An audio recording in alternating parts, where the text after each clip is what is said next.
I learned pretty quick that once I got out the army that I was alone. Really, really alone, isolated, and a lot of civilian things that you've never came across get thrown in your face pretty rapid.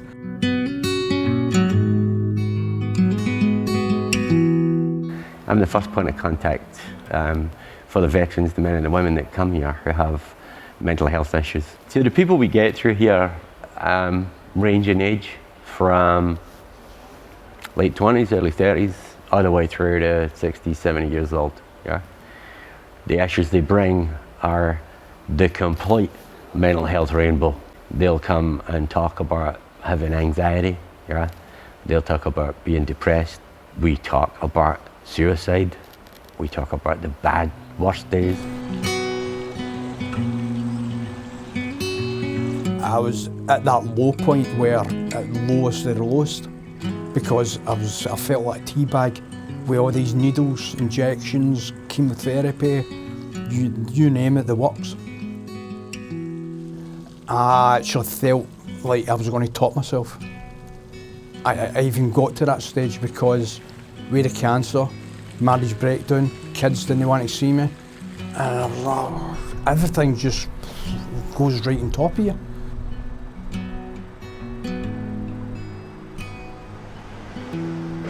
I ended up with a pretty severe cocaine problem, and that caused me financial issues. Like I lost my house, I lost a car, I lost a career. My lowest point, my worst day was going for a walk one morning. I just went into a trance, put one leg over the top of this bridge, and I sat in the end of it and I was ready to jump. I knew I had a problem, but I just didn't want to. But by coming here, you're admitting it. You're admitting that there's a problem. So as I remember just standing outside the door and I was staring at that door handle as if it weighed a ton, like as if I wasn't going to be able to walk through it.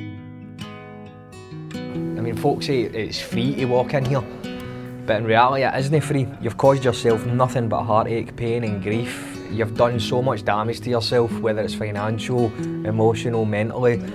You've ruined relationships, you've strained relationships, and that's what it takes to get to the door.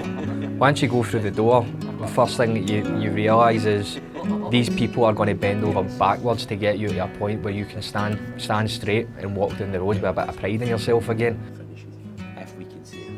The change I see in Patrick, over the past few months is he's done really well. He journals his own journey now, which is really successful for Patrick. And he seems to be in a much better place, a much happier place. It took courage to walk through that door because I didn't know what I was going to expect, to be honest.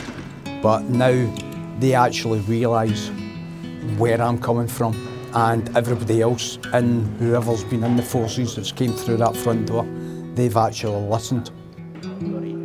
It took quite an effort for Joe, I think, to make that step.